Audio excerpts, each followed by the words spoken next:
Excellencies, ladies and gentlemen, good afternoon and a very warm welcome. May I ask you to kindly take your seats because we do want to get started in just a moment.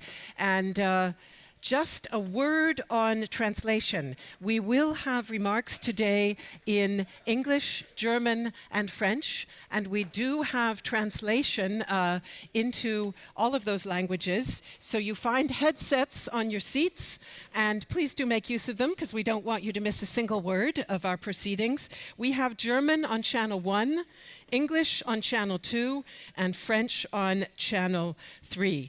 And I'm very grateful for your patience just for another moment or two because we are waiting for our co-conveners and other participants to arrive. So we'll be getting started in just a moment. Thanks.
Excellencies, ladies and gentlemen, just a moment more. Our event is just about to begin, so if you would kindly take your seats, those of you who are in the back, plenty of seats here to the sides. We will be getting started in just a moment. Thank you very much.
Good afternoon, Excellencies, ladies and gentlemen, and a very warm welcome to this COP23 Presidency Event towards a resilient future, frontiers of risk sharing.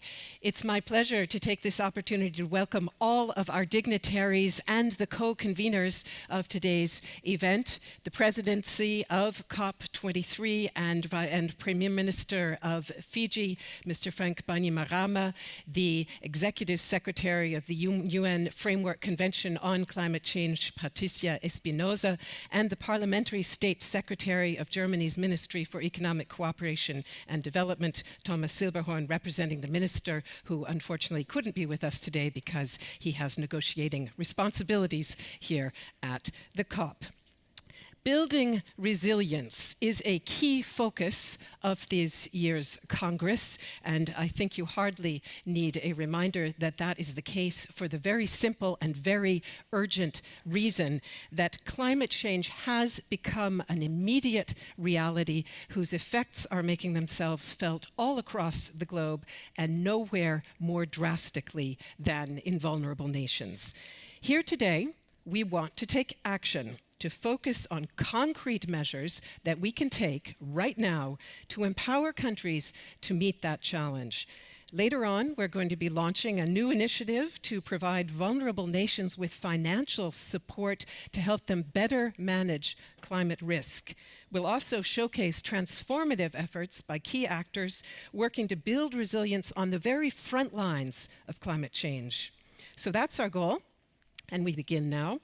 The first small island to hold the COP presidency is, of course, a nation that is very much on the front lines.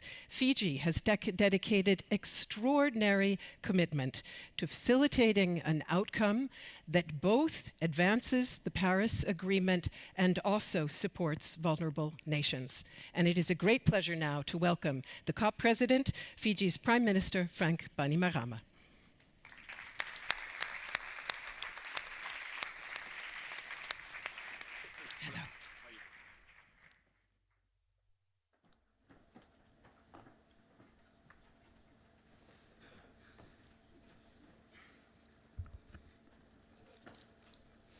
Your Excellencies, ladies and gentlemen, Bulavinaka, guten Tag, and a very good afternoon to you all.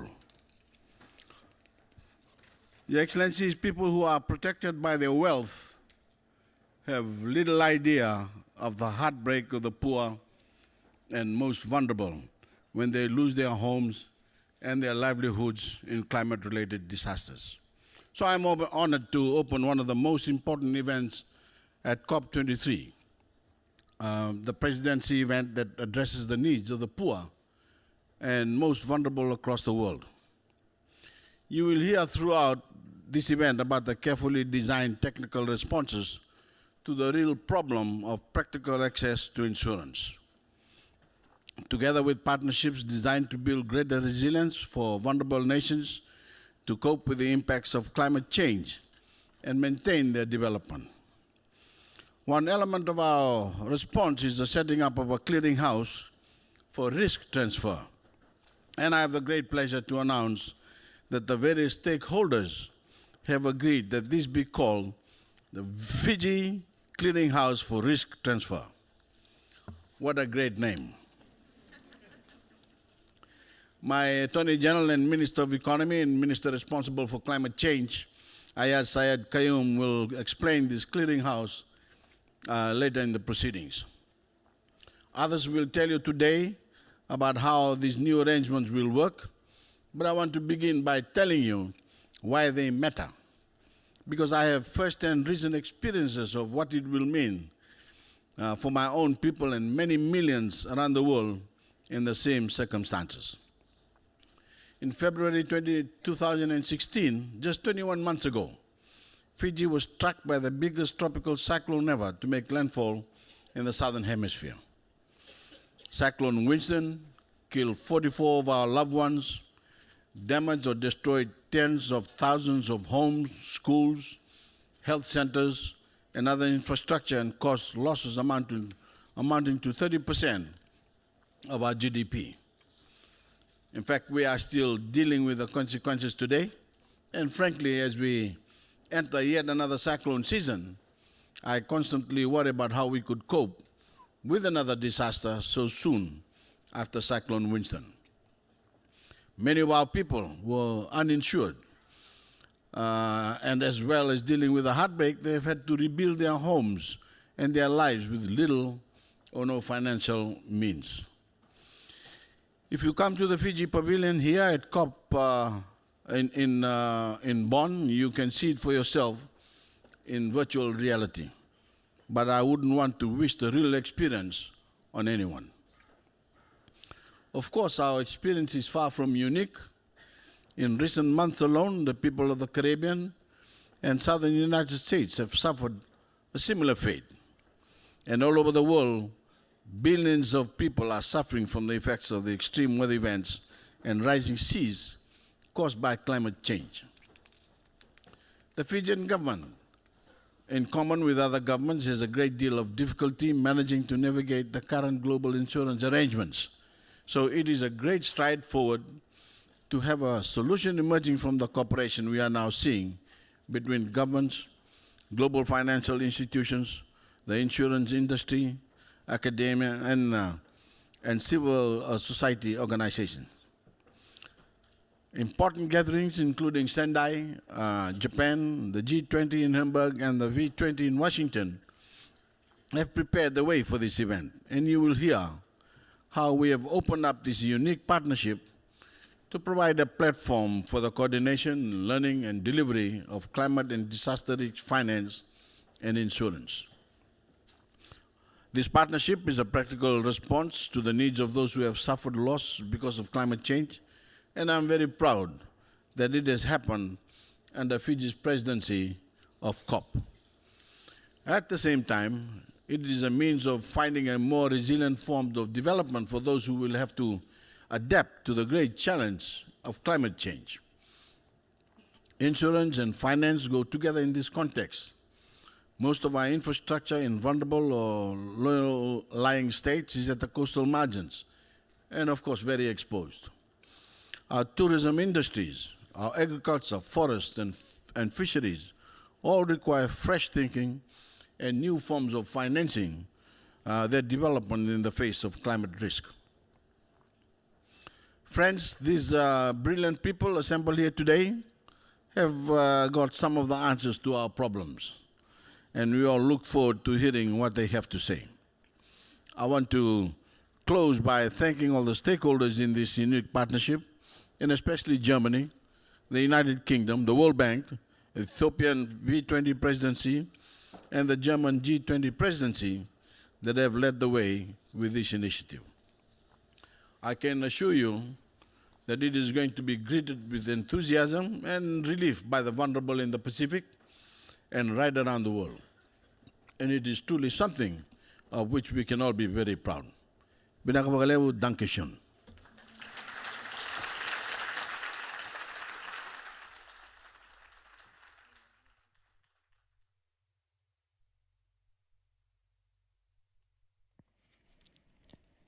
Thank you very much, Prime Minister. The Prime Minister just talked about preparing the way, so let me take us back just about 2 years ago.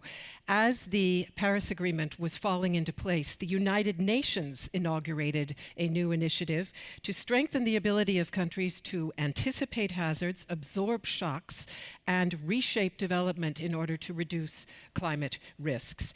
The Secretary General's Climate Resilience Initiative recognizes that building such capacity not only fosters resilience, but also sustainable development overall. It brings together a wide range of partners, many of whom are here with us today. Let us now hear a video message from the United Nations Secretary General, Antonio Guterres. I thank Prime Minister Frank Bainimarama of Fiji for organizing this important conversation on strengthening resilience. Disasters have again dominated the news this year. Flooding in South Asia, earthquakes in Mexico, an unprecedented hurricane season in the Atlantic. Have we learned any lessons?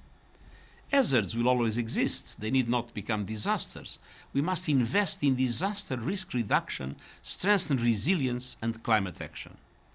This will be one of the main pillars of the 2019 Climate Summit.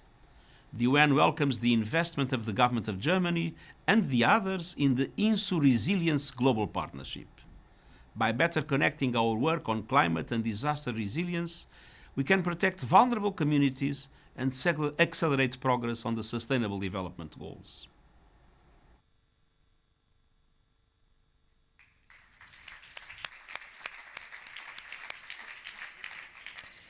A key focus of that UN initiative has been to develop new tools for the purpose of building resilience, and Germany made that objective a very high priority, both of its G7 presidency in 2015 and of the work that it has been doing this year as G20 president. It has sought to foster the establishment of a global network that focuses on innovative solutions to reduce and manage climate and disaster risk. Let us hear more now from Germany's Parliamentary State Secretary at the Ministry for Economic Cooperation and Development, Thomas Silberhorn. The floor is yours.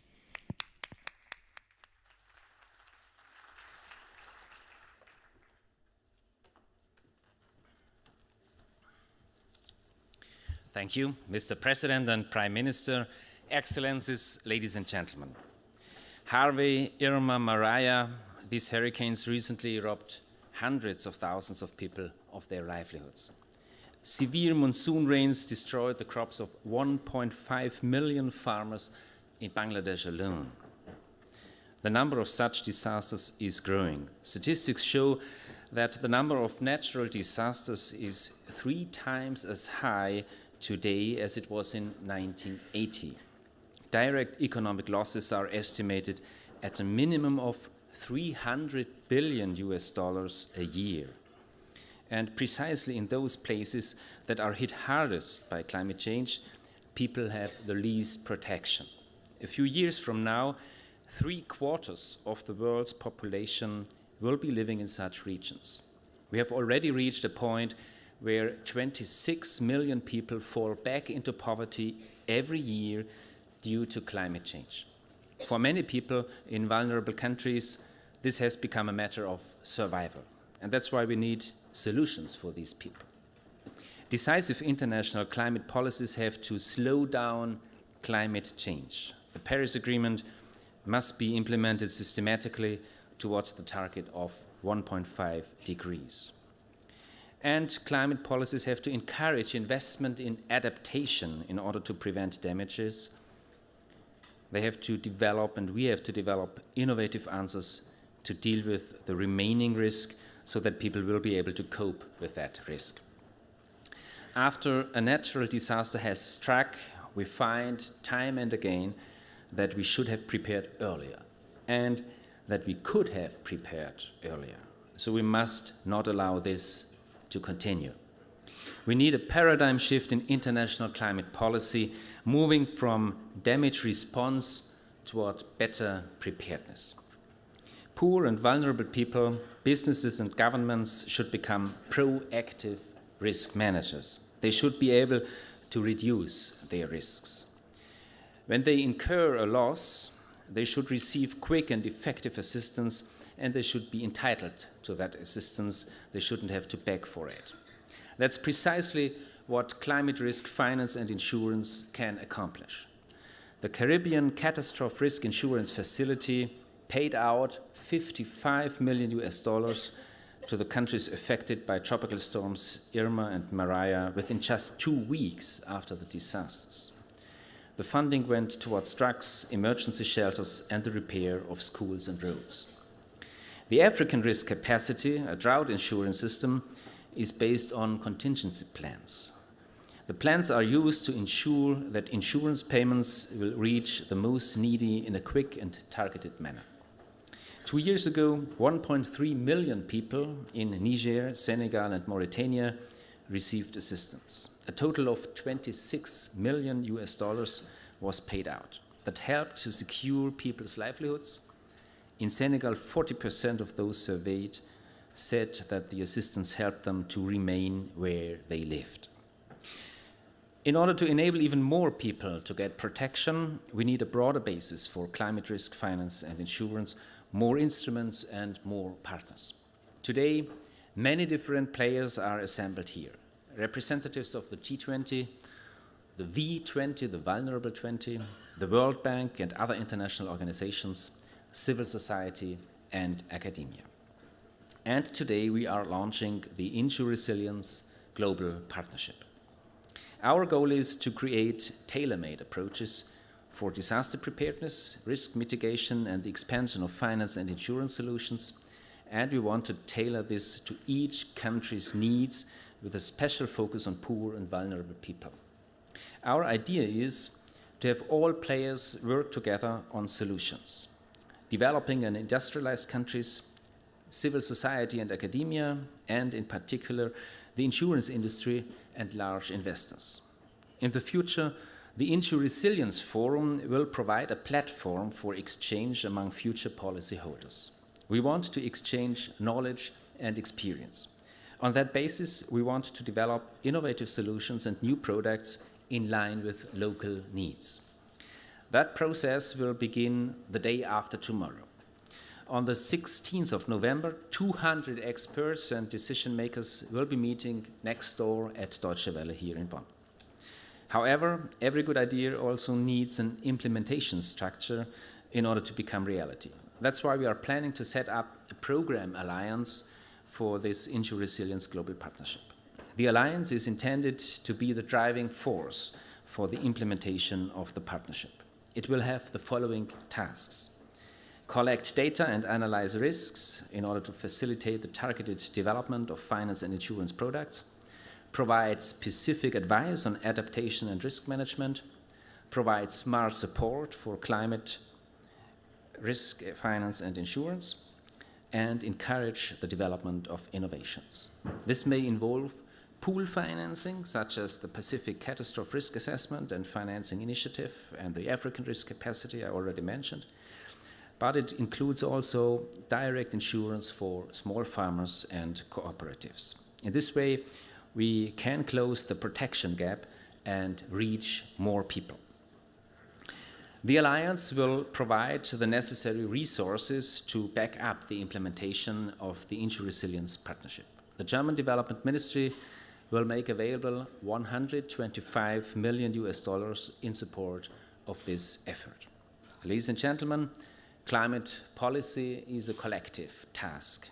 In that spirit, we are joining forces today with V20 and G20 representatives, the World Bank, our partners from the UK, and representatives of civil society and the insurance industry to launch the InsuResilience Global Partnership. Together, we will be stronger, and we would like to invite you to join us. Thank you very much for your kind attention.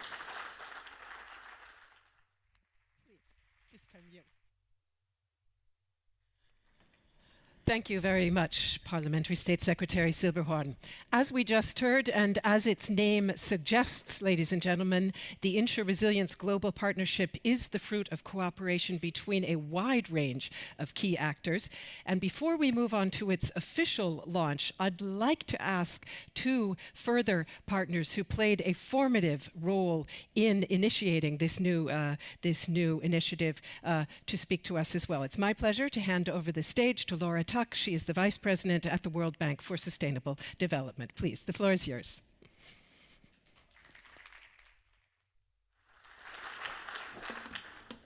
Thank you very much. I would also like to thank the Honorable Prime Minister Bainimarama and the German government for the invitation to this event. It's great to be here representing the World Bank Group. We all know, of course, as you've just heard from everybody, climate and disaster risk threaten global efforts to end poverty.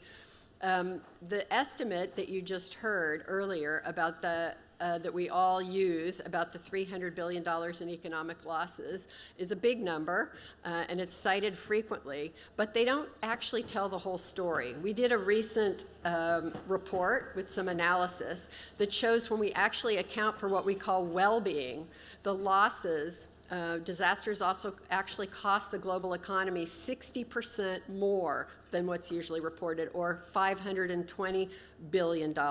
And here my number is the same as Secretary Silberhorn. I'm glad you're using the World Bank estimates of pushing 26 million more people into poverty each year. And of course, we all know that the poor bear the brunt of the disaster impacts. From 1995 to 2014, almost 90% of storm-related fatalities were in low-income countries, but they experienced only 26% of the storms. So it's a priority for the World Bank Group to support countries that are highly vulnerable to climate and disaster risks in their efforts to become more resilient. So we're very glad to see, all of you in this room, this growing momentum around disaster risk financing and insurance, and we very much welcome the launch of the InsuResilience Global Partnership, and we're very proud to be a key implementing partner. The financial contribution that you just heard, very generous contribution from the German government, is going to help us significantly scale up the comprehensive disaster risk financing and insurance solutions around the world. As a development institution, I think you all know that our goal is to end extreme poverty by 2030, and we've put a lot of emphasis on helping countries manage all the different risks that they face. In fiscal year 17, we invested more than $4 billion in building resilience to climate and disaster risk. In Ethiopia, for example, we've been supporting the government's umbrella productive safety net program, which is one of the largest programs in the world. And what it does is it helps vulnerable Ethiopians build resilience in good times, and then the program can be quickly scaled up in bad times at the earliest signs of a drought to give direct financial assistance to the most vulnerable. So insurance solutions can both allow for rapid financing and early action, either in the immediate aftermath of a disaster, or at the first signs of slow onset disasters like a drought or like a famine. Everybody's talking here about the hurricanes in the Caribbean, and you just heard after the hurricane struck that the Caribbean countries got an immediate payout within 2 months. Here I have slightly updated numbers from you. As of the end of October, it was actually $62 million that were paid out quickly to these countries, which is fantastic. So most of you know that this particular facility for the Caribbean was introduced 10 years ago, and then building on that success, because it's had a number of payouts over the years, the Pacific Island countries got together and created the Pacific Catastrophe Risk Assessment and Financing Initiative, which we call PCRAFI. And this is a risk pooling mechanism that allows the participating countries to work together to enhance their resilience. And under this scheme, they can buy catastrophe insurance coverage at half the cost that they would get it if they bought it on their own.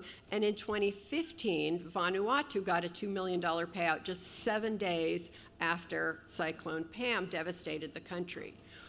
So these insurance solutions, we believe, have to be part of a comprehensive approach to risk management. And we need to combine a number of different financial instruments like contingency funds, like contingent loans and grants, and other risk transfer solutions so that governments can manage the full range of disaster impacts that they face.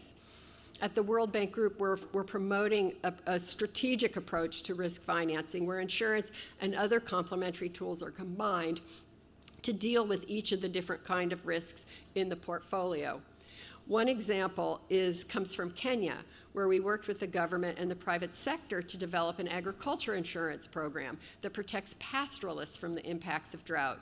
And so this program monitors the quality of the forage using satellites, and then it triggers payouts when the vegetation falls below critical levels. So in February of this year, in 2017, the insurance was triggered for the first time and paid out $2 million to 12,000 pastoralists in one of the largest ever agriculture insurance payouts to smallholder herders in Africa. So now, thanks to partners and initiatives like this, including the private sector and especially the insurance industry and DFID's London Center for Global Disaster Protection, InsuResilience is going to help countries build their financial resilience and reduce their reliance, hopefully, on humanitarian assistance. So as a key partner in the implementation of InsuResilience, the World Bank is going to focus on building capacity in country, helping to make catastrophe risk insurance markets more competitive and more transparent, and then helping to create the enabling environment for public-private partnerships so we can work together and make it more broadly available. We think our comparative advantage is to offer a comprehensive package of support for risk management and for resilience, focused, of course, on benefits to the poor people. And we look forward to working with all of you to make this possible. Thank you very much.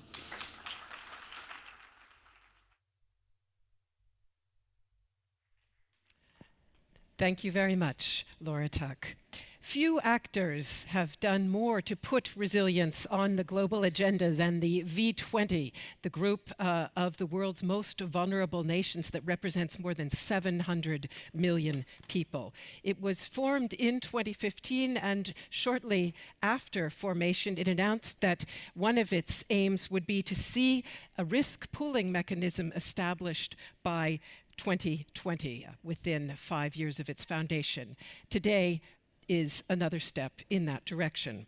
Speaking for Ethiopia, the current president of the V20 is His Excellency Kai Chawicha. He is State Minister at the Ministry of Environment, Forest and Climate Change. Welcome, Excellency.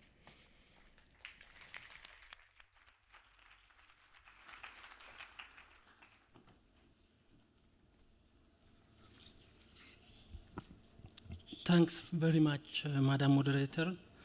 Honorable Frank Bainimarama, COP23rd President and the Prime Minister of the Republic of Fiji, Honorable Ministers, Excellencies, distinguished ladies and gentlemen.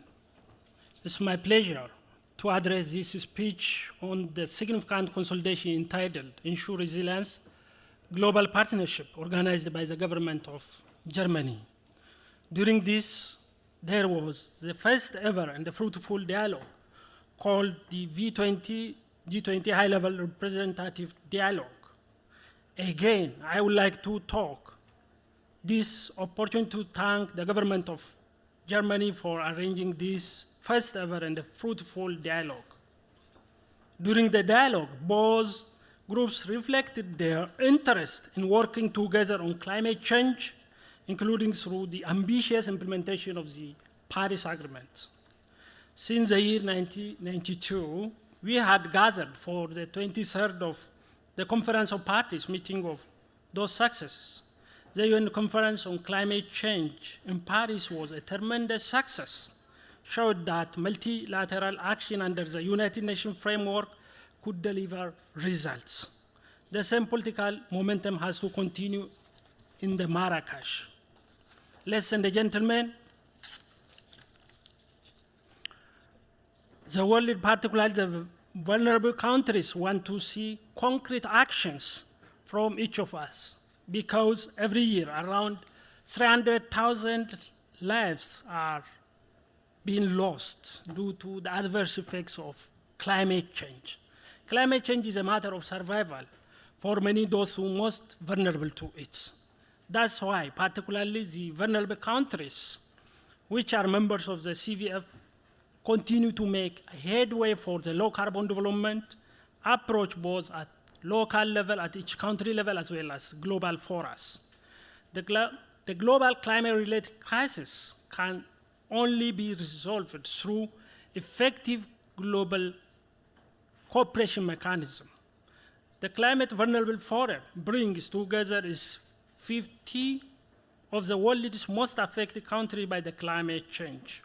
In the Paris 2015, the CVF advocated and led to the success of the Alliance for anchoring the 1.5-degree target in the climate agreement, and at the climate summit in Morocco, topped the global energy transition. In their communique, all the member states to attain 100% renewable energy before the year end of 2015.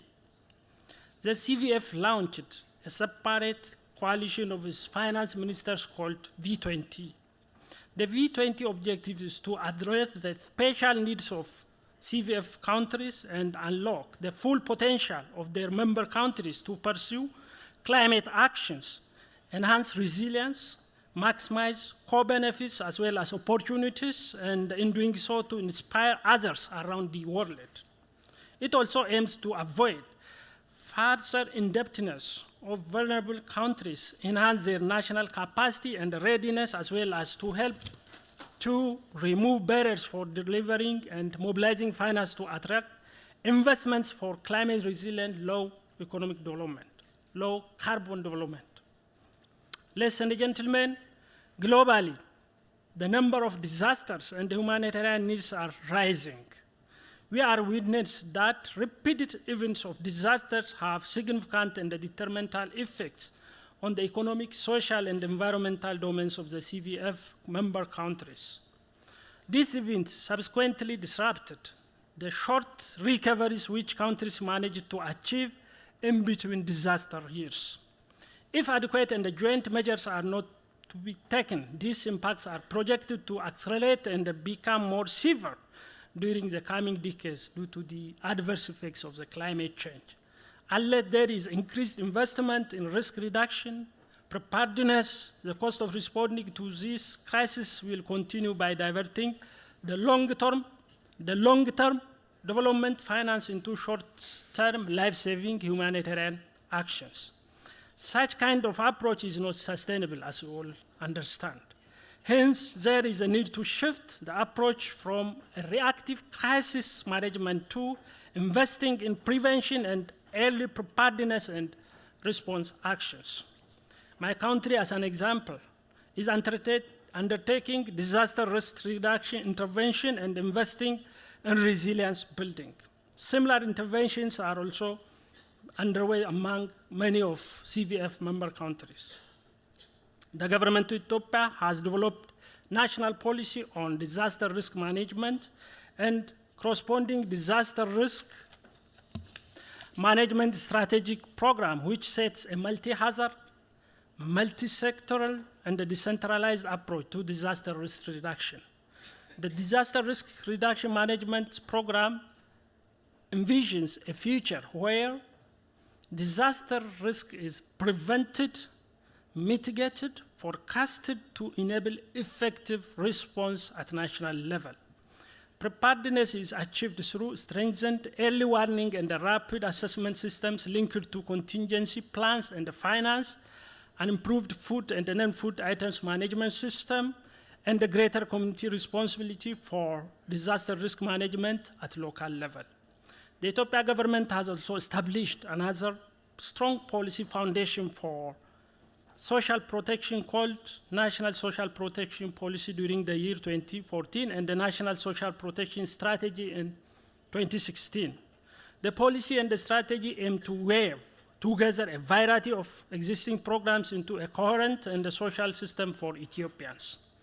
The Rural Productive Safety Net program, as being quoted by Madam Laura from the World Bank, is Ethiopia's most progressive and proper social protection system.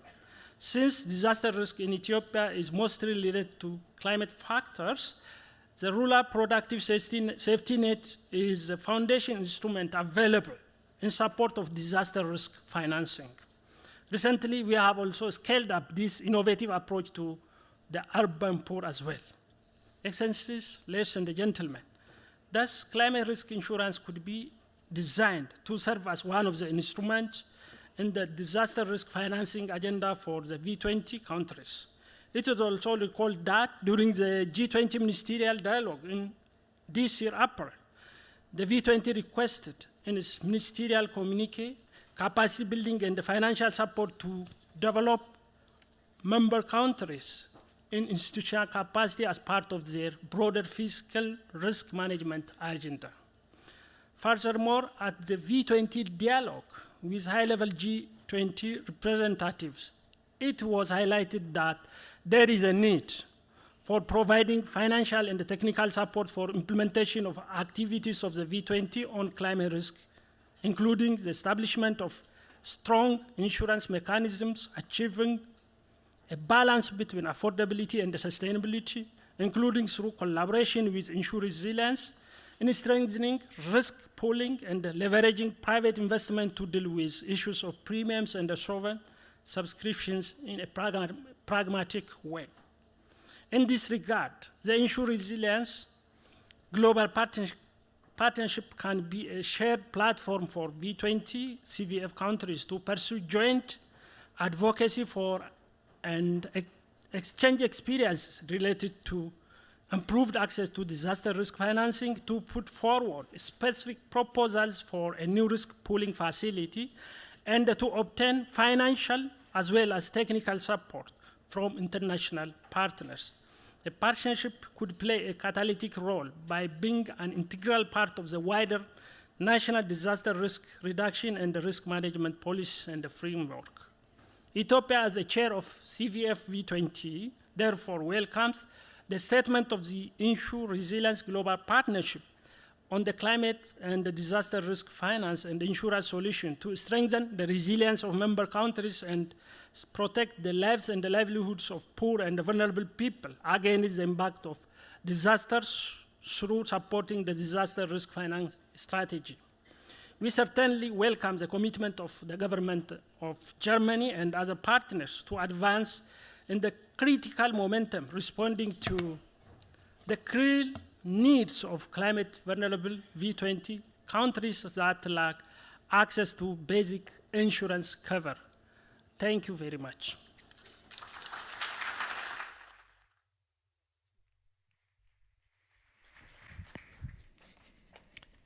Thank you very much, State Minister. Ladies and gentlemen, permit me just a very brief word on the genesis of the partnership that we are launching here today.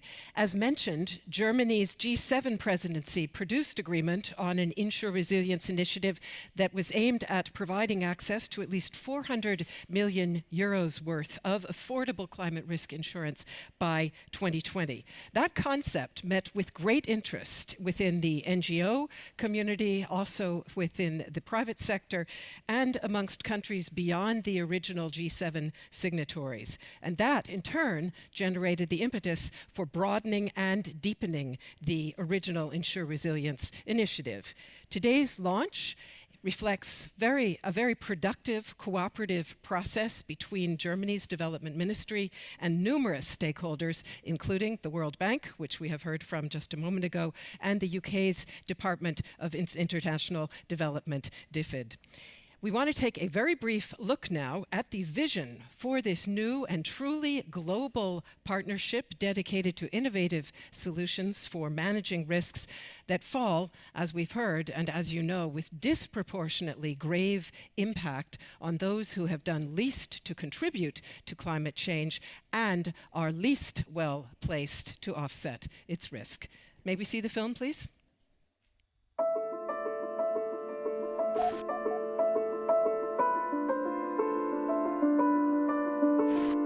After Cyclone Winston, we had over 40,000 homes were damaged, 225 schools were damaged. Ethiopia has been severely affected by drought, very recurrent drought.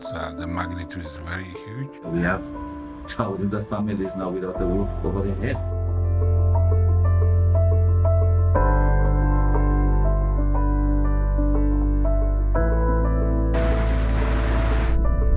Climate change is real. It's affecting all people around the world. Increasingly, we are seeing that it's the poor and vulnerable who suffer most from this. So you were looking at drought in Africa, you were looking at poor farmers, you were looking at in the Caribbean floods and hurricanes. Wir müssen Lösungen entwickeln, damit im Schadensfall möglichst vielen Menschen schnell und wirksam geholfen werden kann. InsuResilience is a good idea because it applies a model of climate risk insurance to a big global problem, the problem of poverty and hunger. If you get insurance cover for cyclone-related or climate-related events, then people have the ability to rebuild, bounce back better.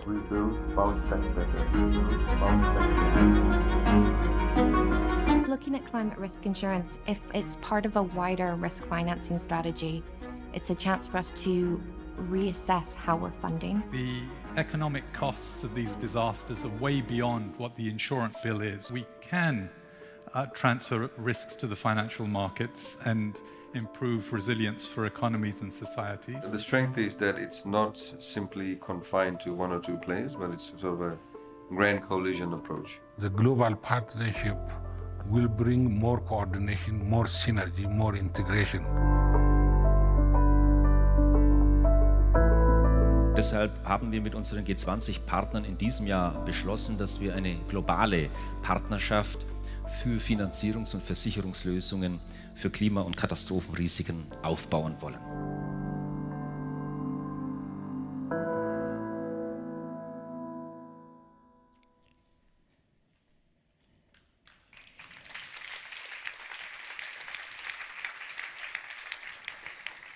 So, as we heard there, it's all about a grand coalition approach that spans the G20, the V20 and other developing countries, civil society and NGOs, major insurers, international organizations, development banks, and donor countries. So let's get a look at just how broad this coalition is. To officially launch the global partnership, I would like to invite to the stage the representatives of all of the mentioned stakeholders. Please join me on stage, and I'm going to be doing a little bit of choreography to get you positioned for a nice family photo. So please, you know who you are, if you'll come up here. Thank you very much.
Okay, dear photographers, I'd say about 10 more seconds, then I'm going to ask you to return to your seats because we want to hear from all of our, or some of our representatives here on stage. Thank you very much. So you can, yeah. Everyone is welcome to stay put, but I'm now going to go around with a microphone and ask for a few statements. So, right, those who are making statements, yeah, these are the 1 minutes. Tell me who you are.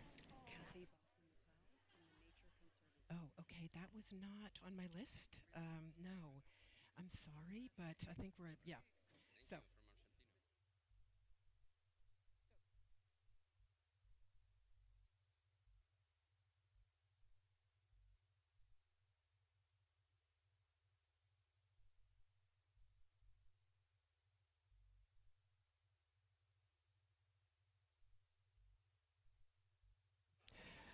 Okay, may I ask everyone in the audience to please take your seats again, because we want to now hear from a few of our stakeholders, but I don't want to subject them to trying to speak over the hubbub. So if you will kindly return to your seats, ladies and gentlemen. Thank you very much, Madame, if you will go right there. So, and I'm going to begin right here.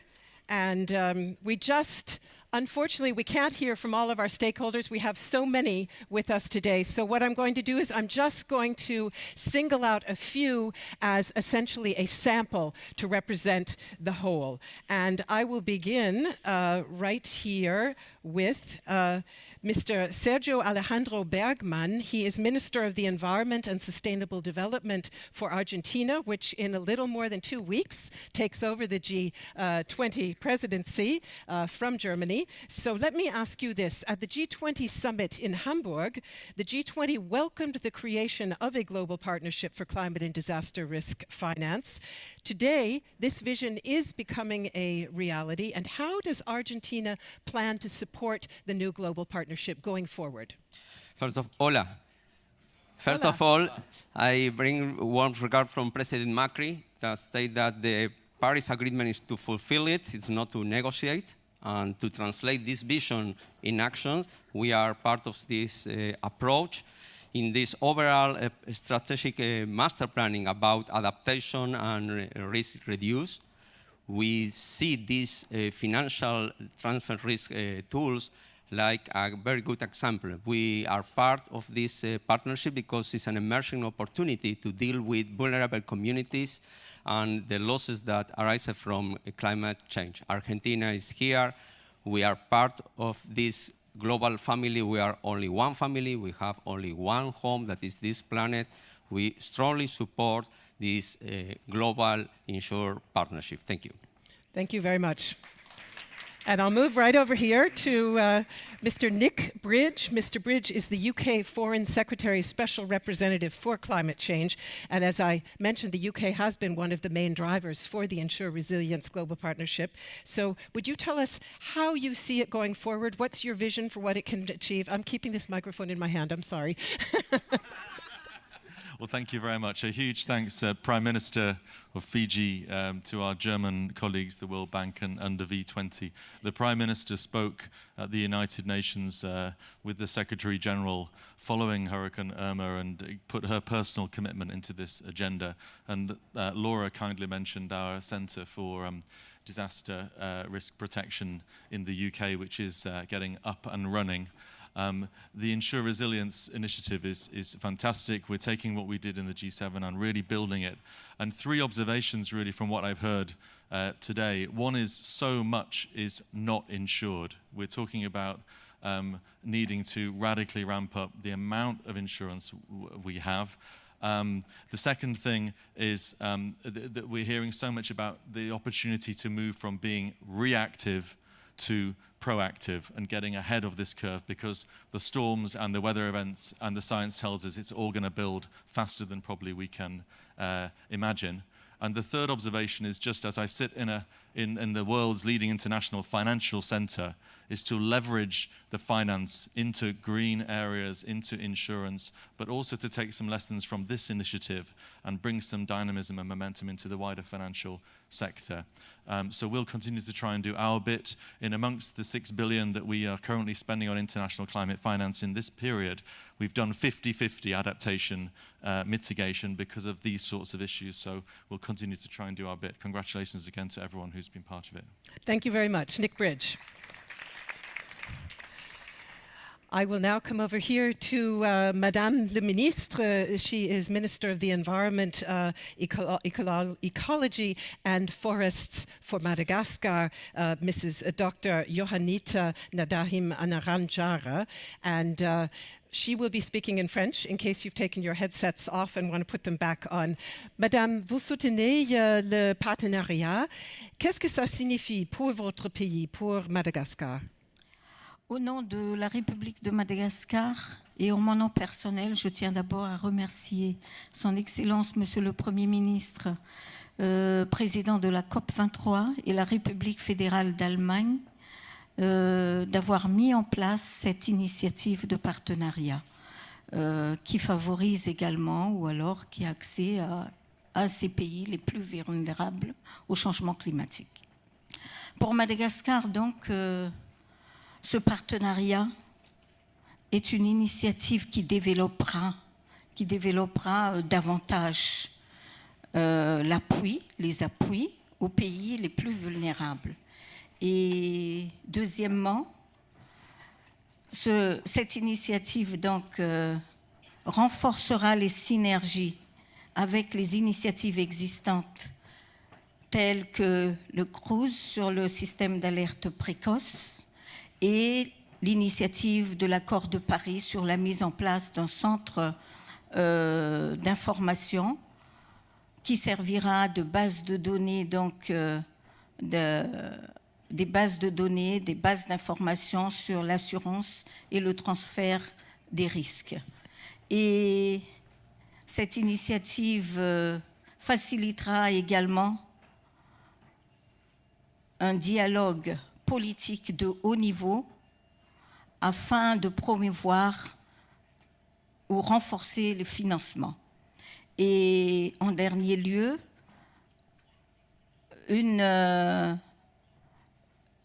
cette initiative donc, renforcera les actions sur la résilience, sur les actions de la résilience climatique. Je vous remercie. Je vous remercie.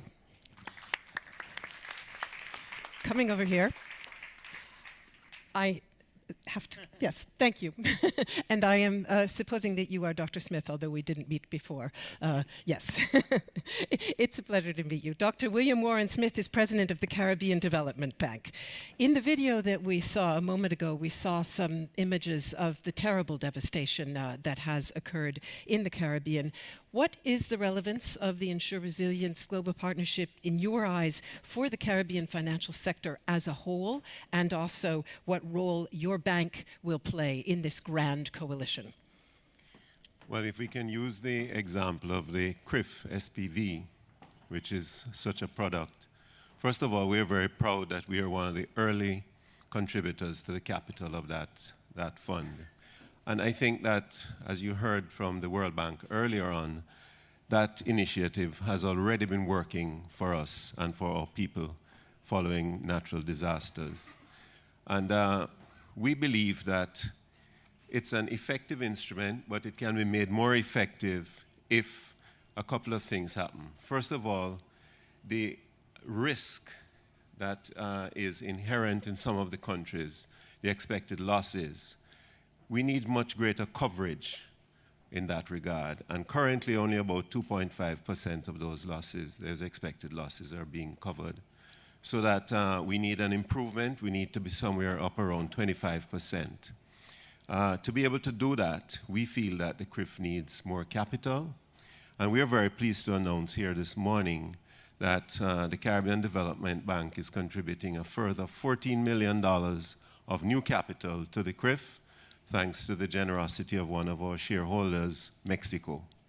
So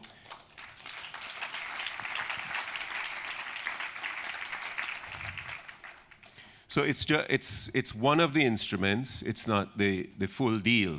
So that we think that our region needs to continue to identify other mechanisms to be able to mitigate the losses that our countries experience after natural disasters. Thank you very much. Thank you. Now over here. It's my pleasure to introduce Nakao Ishii.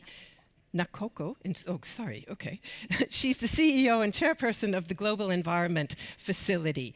And you are, of course, a main arm of the UNFCCC's financial window, as it were. You were the first global source of funds for adaptation.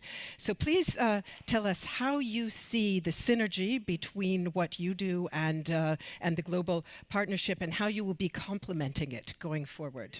Yeah, good afternoon to everybody. Very happy to be here.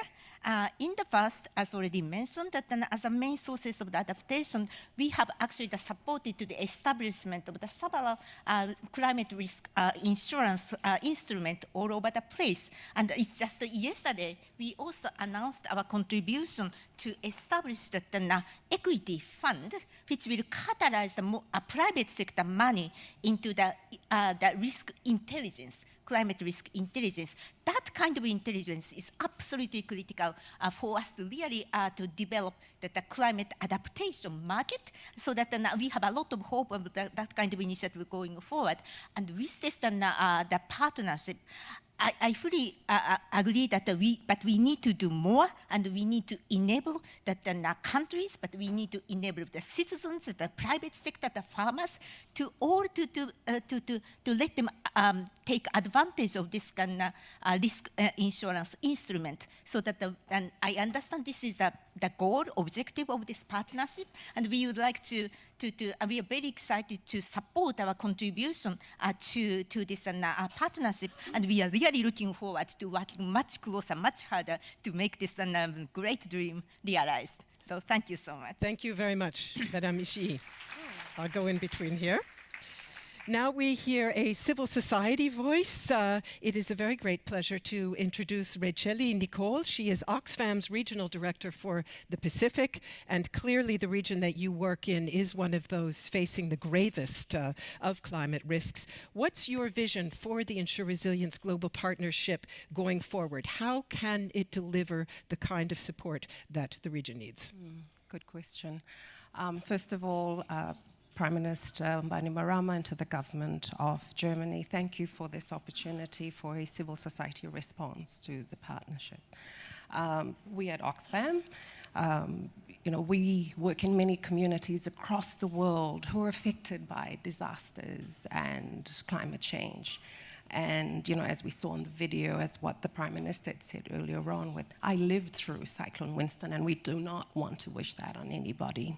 So in our work, we see what it means, but the impact on population. So for us, as one of the civil society voices here this afternoon, we welcome this opportunity, we welcome this initiative to address climate and disaster risk finance. 4 points that we want to underscore. A lot has been said already, more is going to be said, and I want to put this on the agenda so we don't forget this. The first thing is around the role of the partnership. And that the role of the partnership is, we've heard already that it's about expanding the understanding, the notion of climate and disaster risk finance. We need the comprehensive approach as we heard from the German government. And what we're talking about here is that we're not just talking about insurance. The term of this partnership is InsuResilience. It is not only about insurance, it's about that expansion, that comprehensive approach. And what we want to put on the agenda is that we need to ensure that the climate and disaster risk finance actually address those at risk of looking at loss and damage. And in this slide, this includes looking at reductions, looking at adaptation funding, looking at building the resilience. So that's the first point. Sorry, I can hear you. Very short on the next three. All right. So the second key point here is around the focus. The focus on vulnerable communities, on poverty. It's already been said there, the most people living in poverty are the ones who've been doing the heavy lifting. So the key point that we have to take when we're talking about partnership is enough of the heavy lifting. They're less contributed, they shouldn't be bearing the cost. And at that heart, for us to be true to that, keep those pro-poor principles at the heart of the discussion. Make sure equity, accountability, transparency, and that for us is tied to the monitoring and evaluation. And I know that we're on a time schedule here, but monitoring and evaluation is really important. There's very little, looking at good experiences around looking at climate and disaster risk finance. So, having a multi-stakeholder, inclusive approach is key to ensuring that those principles are put at the center, that they are part of the decision making. And for this, Oxfam as well as other civil society organizations, we look forward to being, in terms of looking at how to operationalize this and make it work for those who matter. Thank you very much. I'll stand between you. Lastly, we have two voices from the insurance sector. It's a pleasure to welcome James Vickers. He's chairman of the Willis Re International. How do you see the insurance industry's contribution to the new global partnership, and what part will you play, particularly in spurring innovative solutions All right. Thank you very much for giving me the opportunity to speak to you briefly today. We at Willis Re, we are already providing reinsurance protection through the Caribbean Catastrophe Risk Insurance Facility, the African Risk Capacity, and the Pacific Catastrophe Risk Insurance Facility, with approximately 25 other private sector reinsurers worldwide. And we can confirm that there is a very deep and strong commitment from the insurance market to support expansion of insurance protection for the most exposed developing countries. We're also a founding member of the Insurance Development Forum, which has brought the industry, UN, World Bank, and governments together in an unprecedented way to deliver on the UN 2030 agenda, such as InsuResilience, A2R, that are such an important focus here. I want to thank the UN and the wider public sector for providing a framework and a motivation that has created an unprecedented drive in the insurance sector to mobilize resources, science, expertise, underwriting capital to make practical impact on societal resilience, especially in developing countries. It's taken time for the insurance industry and the reinsurance industry to fully enter the COP process. However, the announcements that are made this week, including those we've heard today, I'm confident are going to make a big difference in the advances we can make over the next 12 months, particularly in the Caribbean, Africa, and Asia. We at Willis Towers Watson, and working with the wider industry through the Insurance Development Forum, will lean in and play our part in that. Thank you very much, Mr. Vickers. And finally, also speaking for the insurance industry, for Munich Re and the Munich Re Climate Insurance Initiative, is Professor Peter Höppe. And if you just say a word, please, about how you see the insurance industry's role going forward, and particularly in terms of innovative mechanisms. Yeah, Melinda, Munich Re already in the early 1970s has addressed climate change as an emerging risk. 12 years ago, we have founded together with NGOs, with research institutes and other insurers, the Munich Climate Insurance Initiative as a non-profit think tank to develop the ideas which are now necessary for InsuResilience. And as we see now from our data, 2017 is about to become the most expensive year in weather-related nat cat losses. There is no time to lose anymore. So it's a great initiative by BMZ and the InsuResilience Secretariat and the other partners to now initiate that partnership. This will accelerate, I think, InsuResilience, and is an important success factor. Congratulations to this idea, and Munich Re and also Munich Climate Insurance Initiative, we are happy to support with our expertise, with our data, and also, if needed, with capacity. Thank you very much. Let's give them a warm round of applause, please, all of the stakeholders. Thanks so much.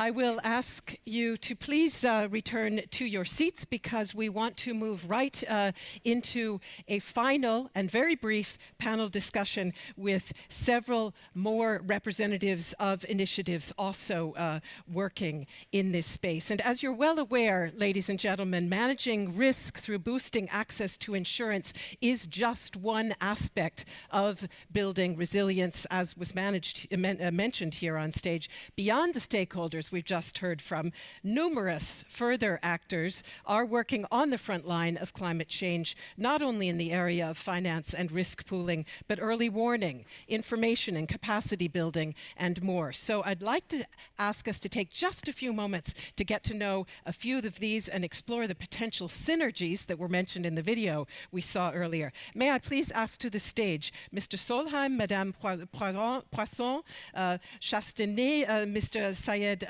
Kayoum. If you will please join me on stage. Hello. Nice to meet you. You would have that chair, please. And yeah. Hello.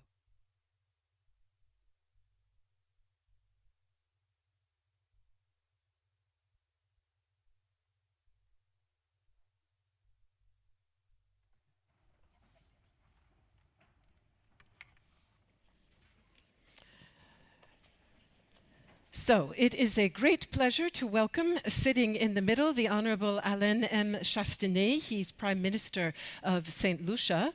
And I will ask us to hold our applause, and then we'll applaud at the end, because I see some people already slipping out of the room.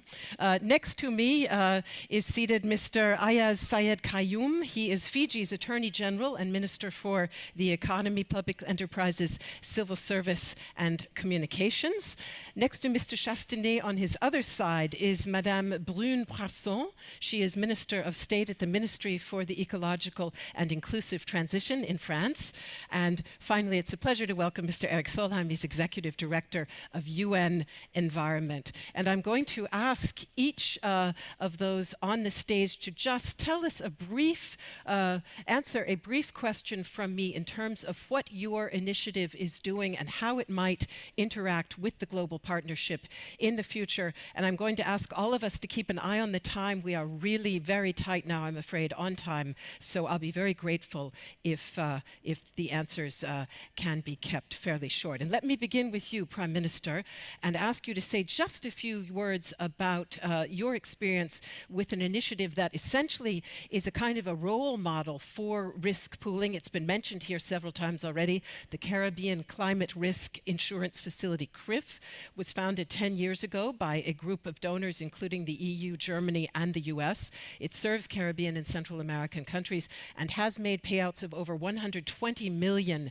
since its inception, including to your own country in the wake of those hurricanes that were mentioned, Irma and Maria.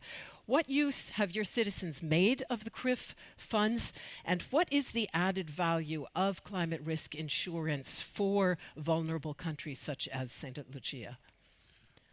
Well, CRIF has been an amazing asset for us in the region, in that immediately after a disaster, that we are actually getting access to funds. So the access comes in two forms. First of all, within at least a week, maximum 2 weeks, CRIF is able to tell you, based on the size of the disaster, how much funds you're going to get. So in terms of expenditure to resolve the immediate crisis, it is a huge relief as a Minister of Finance or a Prime Minister that you know that there is funds to come in to pay for it. Then secondly, that within a couple of weeks of that, you actually get the cash. So this plays a significant role in immediately in the aftermath of a crisis. But I have to say to you that I just want to follow up on what Mr. Warren Smith was saying at CDB, that this program, as good as it is, and I welcome this new initiative, and I welcome all of the capital that would come in to assist in growing these insurance programs. These programs will be undermined if, in fact, particularly for SIDS, we're not able to resolve the adaptation problem. And so the amounts of monies that we're going to need for adaptation are actually the more significant aspects of it. And in no way should anybody be confused with the fact that what we're dealing with here is the immediate aftermath and not really the overall solution. So we're dealing with the symptom, and we're not dealing with what the actual cause is. Thank you very much. Let me go now to Madame Poisson, and I'd like to ask you about another multi-donor initiative, in this case led by France and launched at COP21, namely CRUISE. CRUISE stands for Climate Risk and Early Warning Systems, and it aims to mobilize $100 million by 2020 to reinforce technical capacity in developing countries for purposes of early warning. How do you see potential linkages and areas for collaboration between CRUISE and the global partnership we're launching here? I'm going to speak in French, if that's okay. Pour nous, il n'est absolument intolérable et inacceptable qu'aujourd'hui encore, des populations ne soient pas prévenues quand une catastrophe climatique s'annonce. C'est absolument intolérable. Et nous savons que dans bien des cas, les systèmes d'alerte auraient pu permettre d'éviter les impacts dévastateurs. Moi, je pense par exemple à Madagascar ou encore au Vanuatu. Et ça, aujourd'hui, ce n'est plus tolérable. Et c'est pour ça que dans un monde post-accord de Paris, nous nous engageons et nous voulons, et c'est d'ailleurs tout le sens de la présidence de la France du cruise, parce que nous voulons impérativement que nous renforcions les systèmes d'alerte précoce sur les risques hydrométéorologiques. Et nous travaillons et nous voulons qu'au moins la moitié des 80 pays les plus vulnérables aux risques climatiques, et notamment les États insulaires et les pays les moins avancés, puissent bénéficier d'un système d'alerte. Nous pensons que c'est indispensable, c'est le minimum, il y va de notre responsabilité et il y va aussi de l'adaptation au changement climatique. Et donc c'est pour ça, nous visons un investissement de 100 millions de dollars d'ici 2020. Et d'ailleurs, on le voit, les premiers résultats sont tout à fait prometteurs. La mise en œuvre de projets a déjà démarré. Nous sommes déjà activement présents dans 13 pays, avec notamment dans 10 États insulaires d'Océanie, ainsi qu'au Burkina Faso, au Mali et au Niger. Nous voulons aussi, et nous vous appelons, et ici c'est vraiment un appel que je fais à l'ensemble des participants, et même plus largement si vous pouviez relayer ce message, nous avons besoin de nouveaux pays qui contribuent à cette initiative. C'est donc véritablement un appel, je le précise, nous avons des solutions concrètes, nous sommes en train de parler ici de la mise en œuvre de l'accord de Paris, nous ne pouvons plus tolérer encore que des populations vulnérables, lorsque nous avons l'information, nous pouvons la voir, elles ne soient pas transmises à ceux qui souffrent en premier.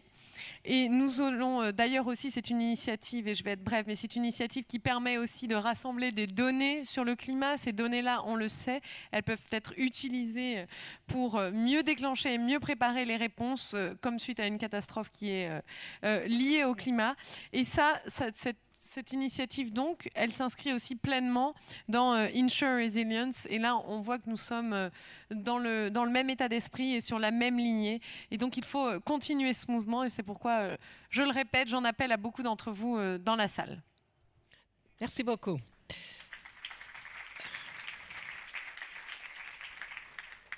So in early warning, clearly communication is information and communication a very, very key aspect of using early warning systems to manage and mitigate risk. And communication, of course, also a critical aspect of capacity building for risk management in general.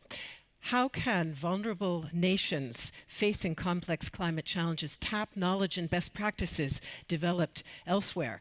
As I understand it, the Attorney General, and this was mentioned by the Prime Minister a bit earlier, the Attorney General is effecting what you might call a second launch here today at our event.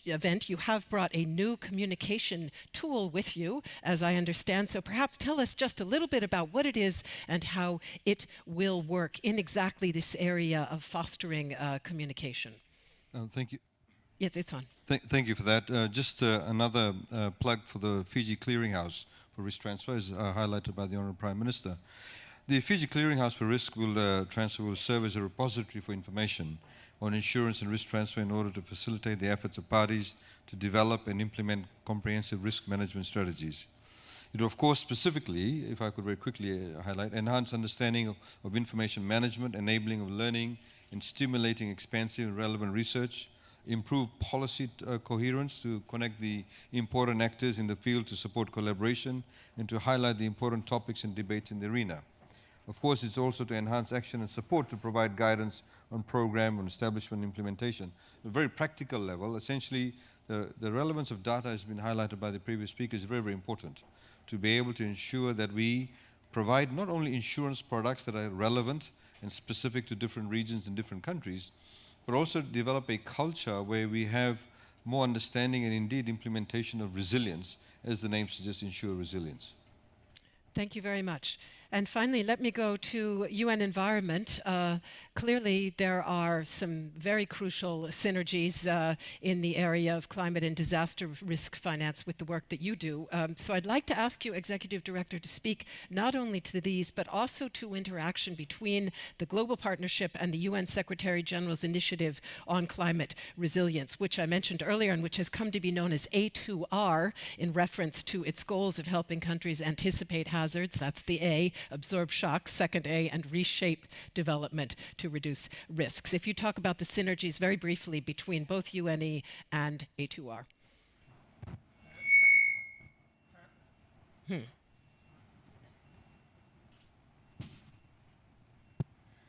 Thank you so much, and congratulations to Germany and Fiji and others for setting up this. Let me focus on what I consider the most important, because there are so many aspects to this, and that's the following.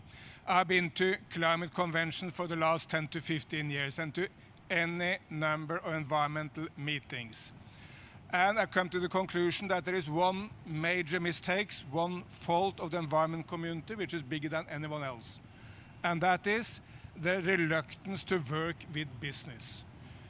Far too many environmentalists take a negative view of business, and those who do not take a negative view of business do not still really get into a dialogue with business. And this is a key element for change. If we really want to change the world, if we really want a green, climate-friendly, environmental good world, we need to work with business. And that's why this initiative is so central. We need that dialogue, because working with business cannot be public sector and politicians deciding and then business following. Obviously not the opposite either. It can only be a constant dialogue as to how we do this better. And in this space, I see two main areas for a dialogue with the insurance business. One is this, how to make products which really can insure those most difficult to insure. Because insurance business is a business. They love to insure those where it's easy to insure. They lower the risk for a fire, they lower the risk for a drought, they lower the risk for sea level rise, and they lower the risk for a cyclone, the more easy you are to insure.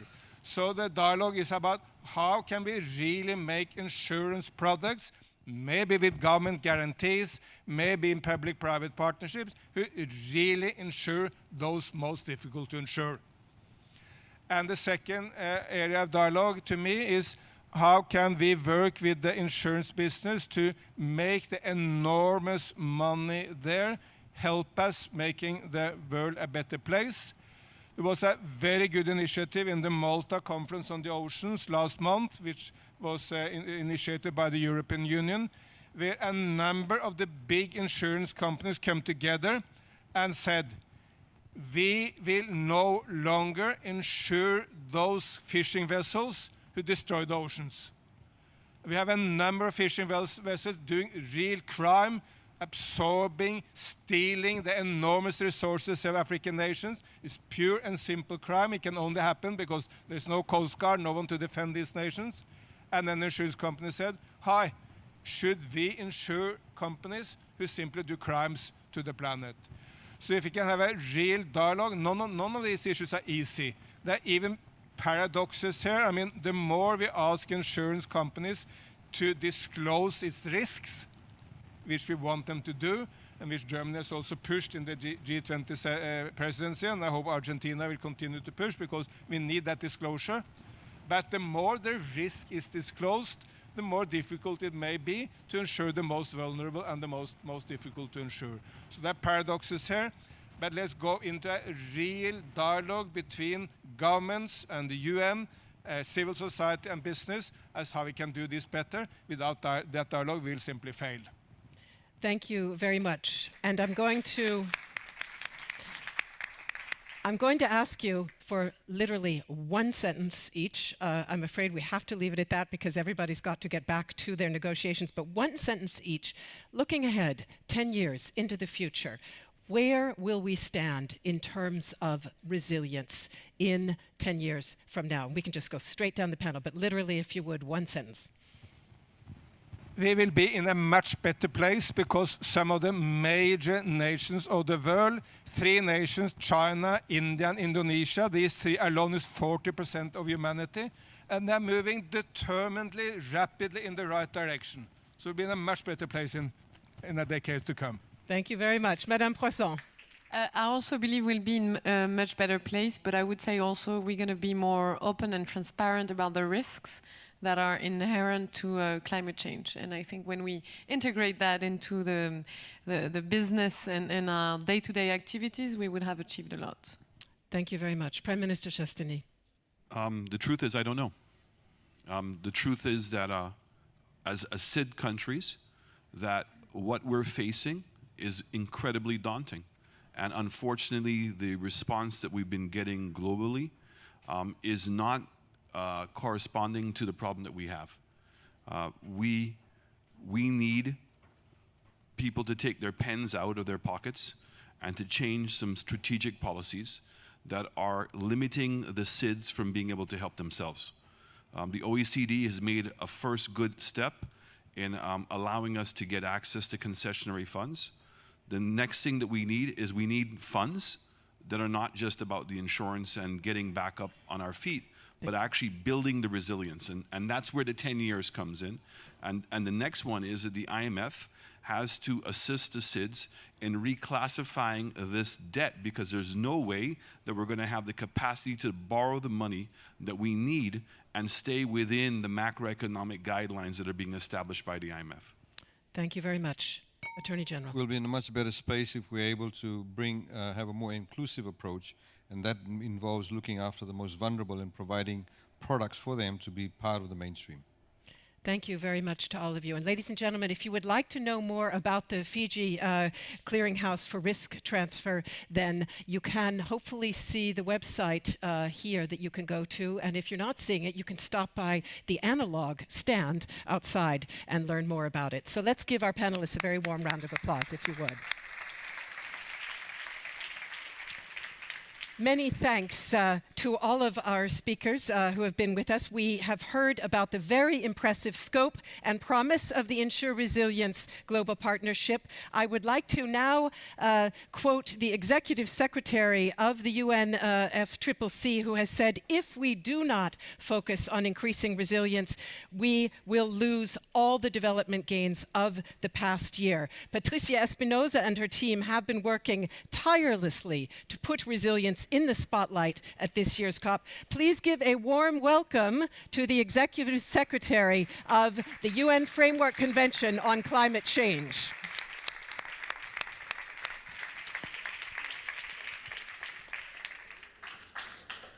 Thank you, Melinda. And let me start by thanking our COP president, the Prime Minister of Fiji, Frank Bainimarama, for hosting this event.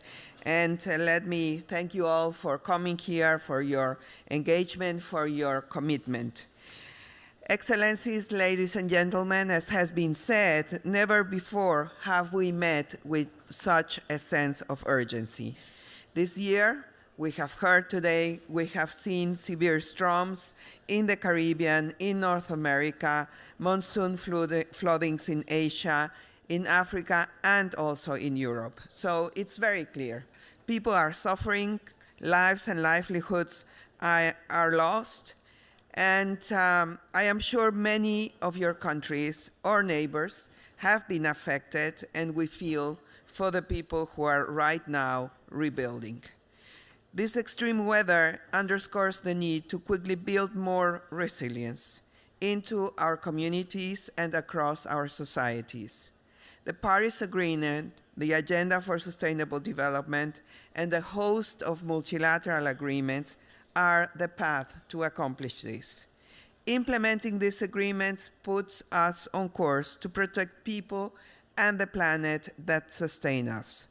This is the vision agreed in 2015. Now that, and I think it's now 170 countries, and I have to say today it is official, Syria has also deposited its instrument to the depository in New York. Now that we have all those ratifications and the Paris Agreement is in force, it is a vision that we are moving towards together. So achieving the goals that are laid out in Paris requires deep emission cuts to reduce risk and planning for the impacts that we know are coming. It's not whether they will come, it's when they will come. So failing to plan for climate impacts is a huge risk, as has been underlined by everyone this morning, and one that cuts across borders and sectors of the economy. It is an economic risk, and there is a steep human cost as well. So in this increasingly interconnected world, the risk of not building resilience is shared among us all. When Hurricane Irma destroyed 95% of the structures on the island of Barbuda, the entire population had to relocate. No one is living on Barbuda for the first time in 300 years. Another displacement story is told in the Sahel in Africa, where persistent extreme drought displaces people and contributes to the refugee crisis here in Europe. So it is in our best collective interest to build resilient societies in our countries and in all our countries for all reasons. Economic, social, security reasons are really underlying the need to act as soon as possible. So we know what we need to do to really build resilience. First and foremost, and this has been underlined again, we need to fund adaptation and invest in a better future for all people. This is why support for people in the developing world is so crucial. We also must take an integrated and coherent approach to climate and development that brings together all agencies and institutions working on risk. There has to be a common sense approach to managing climate risk that includes thinking ahead to reduce risk, raise awareness, put in place early warning systems, and, whenever possible, move people out of harm's way. Planning in ways that account for risk. We have more scientific data now than ever before on coming risks. It must be part of every nation's development plans, and putting contingency arrangements into place for unavoidable disaster. The risk pools in the Caribbean, Africa, and now the Pacific, insurance that immediately responds when disaster strikes, are excellent examples of contingency arrangements, as are the InsuResilience Partnership and the UN Climate Change Clearinghouse launched here today, the Fiji Clearinghouse. Our clearinghouse is an example of innovation at work. It connects countries and citizens who need risk management solutions with the experts that can provide them. And it uses artificial intelligence, so it gets better the more that it is used. The InsuResilience Global Partnership will help extend insurance to 400 million of the most vulnerable by bridging demand for climate risk solutions by vulnerable countries with risk management experts. Both of these programs demonstrate that individuals and industries are listening and responding to the needs and goals that arise from our process. So as we see, it is not one solution, it is really a whole series of actions at the national, regional, and international level. So I encourage us all to continue working with this spirit of cooperation so that we can put all these packages together that will allow us to help build more resilient societies. We need to work together to deliver a better world to every person today and for the generations to come. And there's a lot to do, but we are together, and so that should give each and every one of us hope.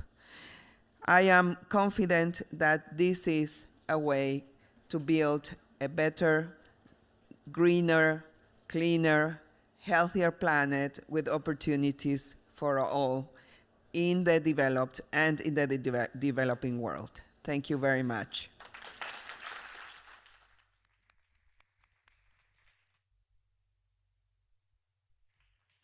Thank you very much, Executive Secretary Espinosa, and the very greatest success now to both you and the Prime Minister during these final days of COP23. I'd like to thank all of our speakers who are still with us for your contributions. I'd also like to thank you, ladies and gentlemen, for your attention. And let us give a very warm round of applause, please, to all of those who have made today's event possible, including the translators sitting in those hot little cabins back there. We must now vacate this room fairly quickly, but there are refreshments and an opportunity to network just outside. So thanks very much and goodbye.